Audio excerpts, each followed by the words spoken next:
Olá pessoal, mais um vídeo no canal, vídeo com informações importantes sobre o mercado da bola do Flamengo. Muitos torcedores nas redes sociais reclamando que tudo no Flamengo se torna novela e de fato tem se tornado novela, mas eu fui procurar saber o motivo dessa demora do Flamengo acertar contratações, até porque estamos falando de jogadores que estão valorizados no mercado. É o caso do Marcos Antônio, da Lazio, Lucas Paquetá e também do Claudinho, jogador que o Flamengo tinha tudo alinhado, e eu vou contar para vocês o que de fato está acontecendo.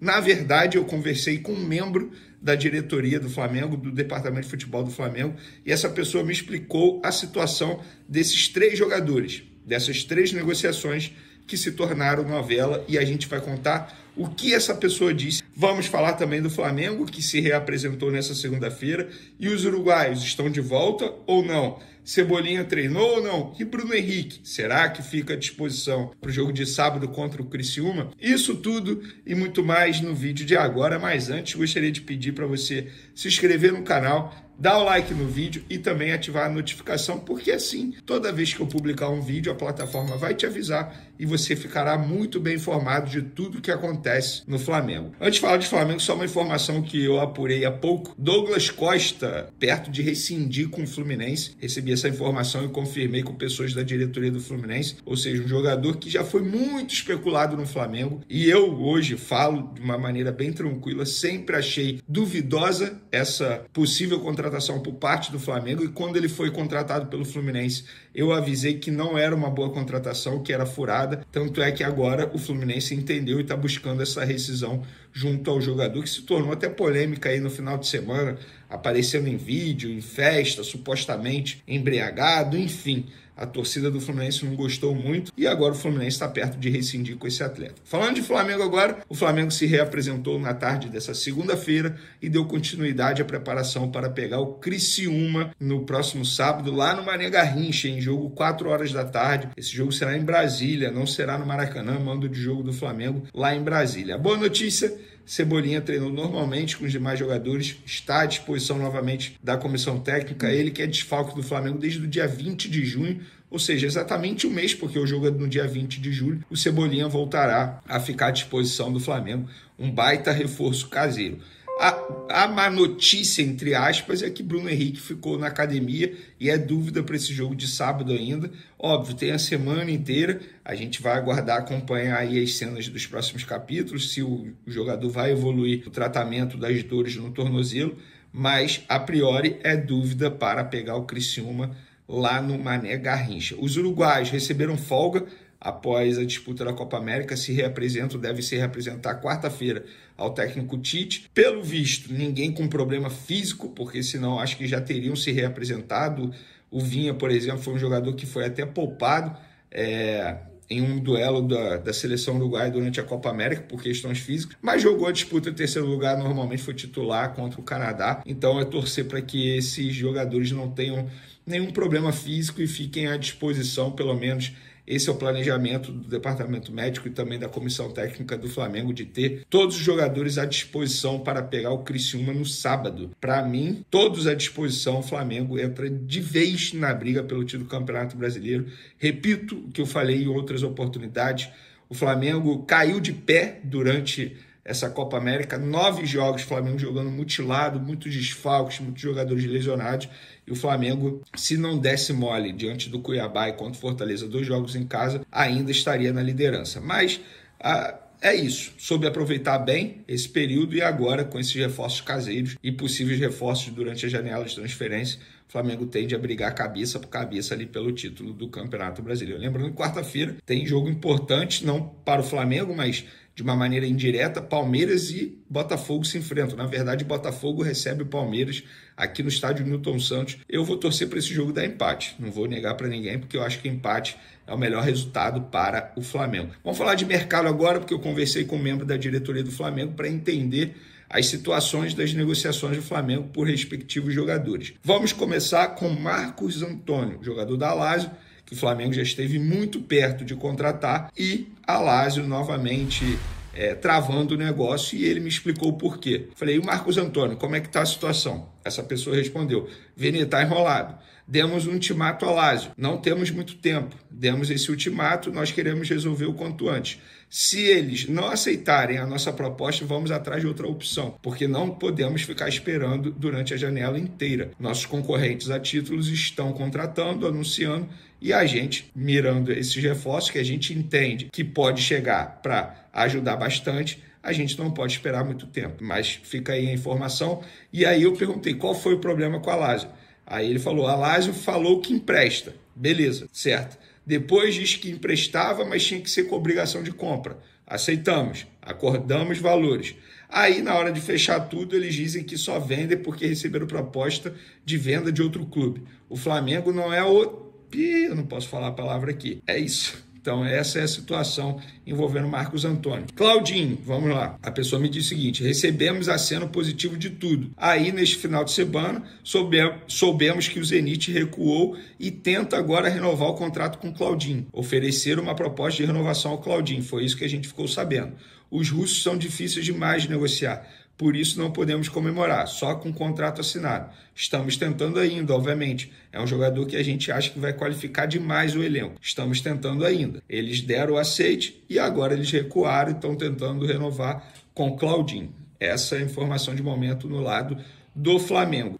Lucas Paquetá. A pessoa me diz o seguinte, nós queremos, é claro, mas é uma situação delicada. Primeiro o pessoal dele precisa conversar com o West Ham.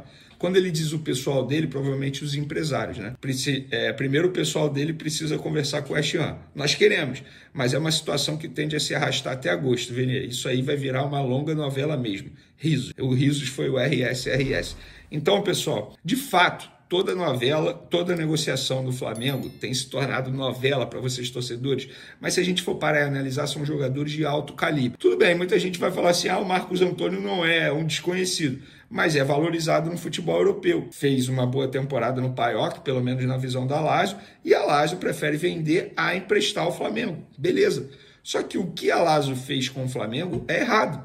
Você dá um aceite, aí depois volta atrás, aí depois faz a exigência, aí volta atrás, depois da exigência, volta atrás. É errado. No caso do Claudinho, beleza. O Claudinho é um time russo, o Zenit, que é apaixonado pelo Claudinho, todo mundo sabe disso. O Flamengo chegou a um acordo, recebeu o aceite. E aí, em cima da hora, os caras recuaram e agora estão tentando renovar. Basicamente, o que aconteceu com o Wendel, que também pertence ao Zenit. Isso aconteceu com o Wendel. O Flamengo estava muito perto de contratar o Wendel. Assim, pertíssimo mesmo, por empréstimo. Aí, em cima da hora, o Zenit foi lá, ofereceu uma renovação ao Wendel. O Wendel recuou, renovou. Tanto é que, na ocasião, o Flamengo ficou, entre aspas, irritado com os representantes do atleta por conta dessa situação, porque o Flamengo entendeu que foi usado na ocasião. Isso nos bastidores, nada foi dito publicamente. E no caso do Lucas Paquetá, é um caso à parte, porque envolve uma outra situação, extracampo, possível punição. Então também envolve o West Ham, querendo ou não, um clube que investiu milhões para contratar o Lucas Paquetá.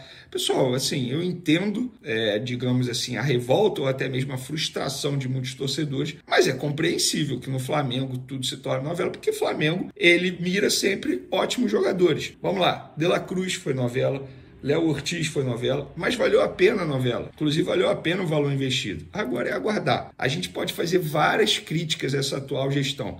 Agora, quesito negociação, para mim, os caras são os melhores. Não tem jeito. Bruno Spindel, o diretor executivo do Flamengo, é muito bom no quesito negociação. E o Marcos Braz é muito bom de bastidores.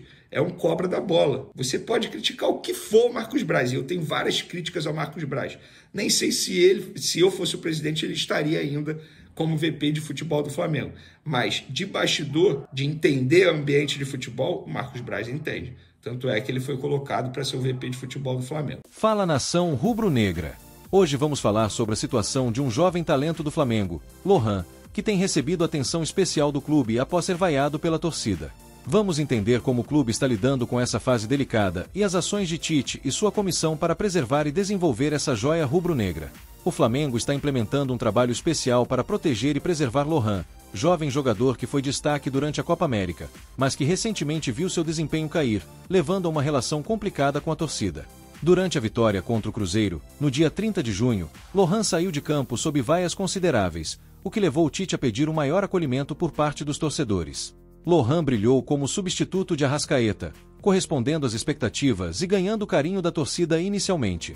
No entanto, sua performance oscilou e ele se tornou alvo de críticas. Participou de 8 dos 9 jogos durante a Copa América, começando como titular em 6 deles. Após ser vaiado contra o Cruzeiro, Lohan foi para o banco contra o Atlético Mineiro e viveu uma situação incomum. Entrou em campo contra o Cuiabá, mas foi substituído. Na derrota para o Fortaleza, não foi acionado, mesmo quando o time precisava de criatividade. Diante desse cenário, as palavras acolhimento e preservação ganharam força nos bastidores do clube. Tite e sua comissão técnica, assim como o elenco, têm trabalhado para apoiar o jovem jogador.